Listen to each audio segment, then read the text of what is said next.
많은 50대, 60대 분들께 은퇴 후의 삶은 설렘보다는 걱정이 앞서는 현실입니다. 젊을 때는 당연히 충분할 줄 알았던 노후 자금이 막상 은퇴를 앞두고 보니 터무니없이 부족해 보일 때가 많습니다. 예기치 않은 생활비 상승, 건강관리 비용, 자녀 지원까지 정작 자신을 위한 여유는 점점 줄어듭니다. 지금 가지고 있는 자산이 과연 내 평생을 버틸 수 있을까? 라는 불안함이 점점 커지죠. 은퇴 후 통장이 텅 비어가는 상황을 막고 평생 안심하고 살려면 어떻게 준비해야 할까요? 이 글에서 그 해법을 찾아보겠습니다. 은퇴 후 평생을 안심하고 살아갈 수 있는 자금이 과연 얼마일까요? 많은 사람들이 은퇴를 앞두고 가장 걱정하는 부분이 바로 이 돈으로 내가 끝까지 버틸 수 있을까? 입니다. 그래서 은퇴 자금에 대한 계획을 세울 때는 나중에 후회하지 않도록 현실적인 목표를 세워야 하죠. 여기서는 은퇴 자금을 어떻게 준비해야 하는지에 대한 구체적인 방법과 실제 사례를 통해 설득력 있게 풀어보겠습니다.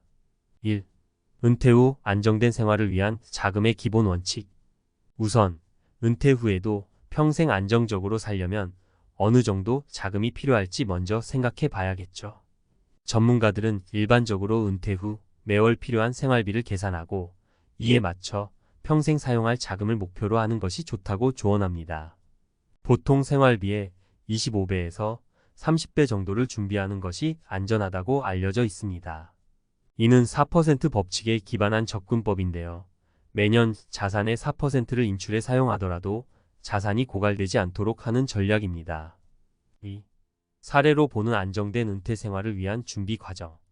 이제 실제 사례를 통해 살펴보면서 각자의 상황에 맞는 은퇴 자금 마련 방법을 이해해 볼까요? 사례 1. 50대 후반 직장인 김씨, 실버타운 입주를 목표로 준비한 은퇴 자금. 김씨는 58세에 대기업 퇴직을 앞둔 직장인입니다. 그는 은퇴 후에도 도시에서 생활하는 대신 자연 속에서 여유롭게 지낼 수 있는 실버타운 입주를 목표로 했습니다. 실버타운에 입주하기 위해선 초기 입주 자금과 월 생활비가 필요했죠. 김씨는 기존 자산을 정리해 실버타운 입주에 맞춰 자금을 마련하고 모아둔 자산에서 매달 4%씩 인출해 생활비로 사용할 계획을 세웠습니다. 덕분에 그는 더 이상 재정적 불안 없이 매달 고정적인 생활비를 확보하며 안정적인 생활을 누릴 수 있었죠. 이 사례에서 중요한 점은 은퇴 후 생활비를 미리 계획하고 목표에 맞는 거주지를 선정한 김씨의 준비성입니다.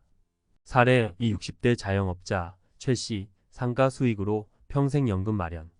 자영업을 하던 최씨는 은퇴 후에도 꾸준히 수익을 낼 수 있는 방법을 고민했습니다. 매월 나오는 안정적인 수익이 있어요. 마음 편히 은퇴 생활을 즐길 수 있다고 판단했죠.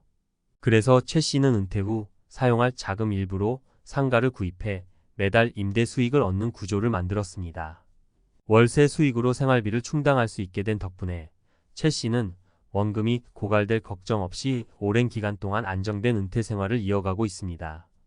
이처럼 매월 일정한 수입이 나오도록 준비하는 것도 은퇴 후 생활을 안정적으로 유지하는 좋은 방법 중 하나입니다. 사례 3. 55세 직장인 이씨, 펀드 투자를 통해 만든 은퇴 자금. 55세에 은퇴를 결심한 이씨는 이미 어느 정도의 은퇴 자금을 마련해 두었지만 장기적으로 자산이 고갈될까 염려했습니다. 그래서 이씨는 은퇴 자금을 고이 모셔두기보다는 일부를 펀드에 투자해 일정 수준의 수익을 얻기로 했습니다. 안전성과 수익성을 동시에 고려해 분산 투자를 진행한 결과 매년 5%의 수익을 기대할 수 있었고 은퇴 후에도 자산이 서서히 불어나는 효과를 볼 수 있었습니다. 이렇게 투자에 대한 지식이 있는 경우 자신의 상황에 맞는 안정적인 투자 방법을 통해 은퇴 자금을 더 효율적으로 관리할 수 있음을 알 수 있습니다. 3. 은퇴 후 평생을 보장할 자금의 핵심 포인트. 이처럼 각기 다른 사례에서 보듯이 은퇴 후 안정된 삶을 위해서는 본인의 상황에 맞는 맞춤형 자산 관리 방법이 필요합니다. 여유롭게 은퇴 생활을 하기 위해서는 한 가지 방법만 고집할 필요는 없습니다. 은퇴 이후에도 추가적인 수익을 낼 수 있는 구조를 만들거나 자산의 일부를 투자해 관리하는 방식으로 자금을 분산해 운용할 수도 있죠. 이렇게 다각적인 접근이 필요한 이유는 은퇴 후에 닥칠지 모르는 예상치 못한 지출이나 건강 문제에 대비하기 위해서입니다. 마지막으로 은퇴 후 필요한 자금의 규모와 그에 맞는 생활 방식을 미리 정해두고 그에 맞는 준비를 진행한다면 훨씬 더 안정적이고 여유로운 노후 생활을 즐길 수 있을 것입니다. 은퇴 준비를 잘했다 하더라도 막상 은퇴 후 상황이 예상과 다를 수 있습니다. 현실적인 은퇴 자금의 중요성을 알았다면 이제는 어떻게 이를 안전하게 운용할지에 대해 더 구체적으로 알아볼 차례입니다. 1. 은퇴 후 자금 운용의 중요성. 은퇴를 앞둔 분들께 가장 흔히 드리는 조언 중 하나가 바로 은퇴 자금을 아껴 써라는 말입니다. 하지만 단순히 절약하는 것만이 능사는 아닙니다. 필요할 때는 과감히 쓰고 예산에 맞추어 현명하게 사용하는 것이 중요하죠. 실제로 은퇴 후 자산을 적절히 관리하지 못해 어려움을 겪는 사례는 적지 않습니다. 그래서 은퇴 자금을 잘 쓰고 잘 굴리는 계획을 세워야 합니다. 2. 은퇴 자금 관리의 기본 전략 4% 법칙을 활용한 자산 인출. 많은 전문가들이 권장하는 4% 법칙은 은퇴 자산에서 매년 4%씩 인출에 사용하는 방법입니다. 이를 통해 자산을 고갈시키지 않고 일정한 생활비를 유지할 수 있는데요. 예를 들어 2억 원의 은퇴 자금이 있다면 매년 800만 원씩 꺼내 쓸 수 있는 셈입니다. 물론 4%는 평균적인 인출률이며 본인의 상황과 경제 상황에 따라 유연하게 조정할 필요도 있습니다. 은퇴 후에도 자산을 조금씩 키우는 전략이 있다면 더 여유 있는 생활을 할 수 있겠죠. 3. 은퇴 자산의 다각화, 안정성과 수익성의 균형 맞추기. 은퇴 후에도 자산의 일부를 투자해 두는 것이 필요합니다. 물론 위험이 따르기 때문에 신중해야 하지만 적절한 투자로 자산의 가치를 유지하거나 불리는 것은 큰 도움이 됩니다. 안전한 배당주 투자. 한 가지 방법으로 배당주 투자를 고려해 볼 수 있습니다. 배당주는 주기적으로 배당금을 받을 수 있기 때문에 생활비를 보충할 수 있는 좋은 수단이 될 수 있죠. 물론 주식시장의 변동성 때문에 위험도 존재하지만 장기적으로 안정적인 배당을 주는 기업에 투자하면 꽤 든든한 수입원이 됩니다. 배당주 투자는 너무 큰 금액을 넣지 않고 일부분만 투자하는 것이 좋습니다. 예를 들어 은퇴 자금의 1020% 정도를 배당주에 투자하고 나머지 자산은 상대적으로 안전한 자산에 분산하는 식입니다. 안정적인 리츠 REITs 투자. 부동산 리츠 REITs는 안정적인 수익을 얻을 수 있는 또 다른 방법입니다. 리츠는 부동산 투자에 간접적으로 참여해 배당 수익을 얻을 수 있게 해줍니다. 특히 거주하는 곳에서 부동산을 직접 관리할 수 없거나 비용 부담이 클 때 리츠 투자는 적은 금액으로도 부동산 수익을 얻는 방법이 됩니다. 리츠의 배당 수익은 은퇴 후 생활비의 보탬이 될 뿐만 아니라 자산 가치를 안정적으로 유지하는 데에도 효과적입니다. 일정 금액의 현금 예비 자금 마련. 이외에도 예기치 못한 상황에 대비해 일정 금액의 현금을 현금성 자산으로 마련해 두는 것이 중요합니다. 현금 예비 자금은 건강 문제나 갑작스러운 큰 지출이 발생할 때 활용할 수 있어 노후 생활의 안정감을 높여줍니다. 일반적으로 생활비 6개월분에서 1년치의 현금을 마련해 두면 비상시에 유용하게 사용할 수 있습니다. 4. 은퇴 생활비를 줄이는 현명한 절약법. 사실 은퇴 후 자금을 관리하는 데 있어 쓰는 법을 다루는 것만큼이나 아끼는 법도 중요합니다. 현명하게 소비하면서도 생활 수준을 유지하는 방법을 소개합니다. 중고 구매와 생활비 절감. 은퇴 후에는 대규모 소비나 사치품보다 실속 있게 필요한 물건을 구입하는 것이 중요합니다. 중고 물품이나 할인 제품을 활용해 생활비를 줄일 수 있는데 이런 작은 절약이 장기적으로 큰 도움이 됩니다. 특히 전자제품이나 가구, 생활용품 같은 경우 중고시장을 잘 활용하면 새것에 가까운 제품을 저렴한 가격에 구입할 수 있습니다. 건강관리에 투자하기. 건강은 돈으로 살 수 없다는 말이 있죠.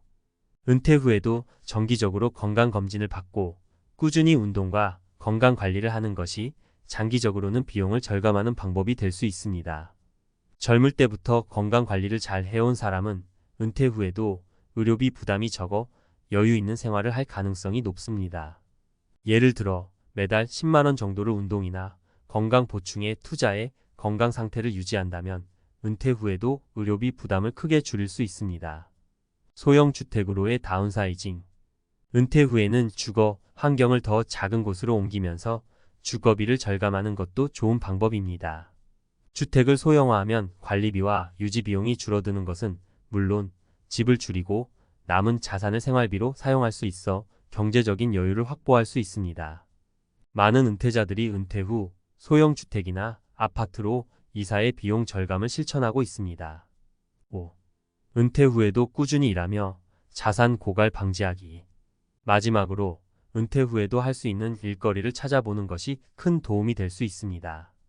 꼭 전일제가 아니더라도 시간제 일자리나 프리랜서 형태의 일을 찾는다면 은퇴 후 생활비에 보탬이 될 뿐만 아니라 정신적 만족도도 높아집니다.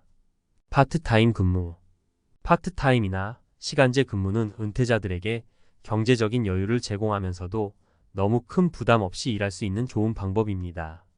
예를 들어 카페나 도서관에서 주 몇 시간 일하면서 소득을 확보하는 은퇴자들이 많습니다. 은퇴 후 강의나 컨설팅. 전문 지식이 있는 분들이라면 강의나 컨설팅을 통해 소득을 얻는 방법도 추천합니다. 요즘은 다양한 온라인 강의 플랫폼이 있어 은퇴 후에도 경력을 살려 추가 수익을 올릴 수 있는 기회가 많습니다. 자영업 및 농업. 마지막으로 은퇴 후 시골에 내려가 농업이나 소규모 자영업을 하는 방법도 있습니다. 특히 요즘은 작물을 키워 소량의 수익을 창출하는 소규모 농업이 인기를 끌고 있습니다. 비록 큰 소득은 아니더라도 생활비 일부를 충당하며 정신적으로도 충만한 삶을 누릴 수 있습니다. 결론 은퇴 후 자산을 안전하게 그리고 효과적으로 활용하라. 이처럼 은퇴 자금을 단순히 모아두는 것만으로는 부족합니다.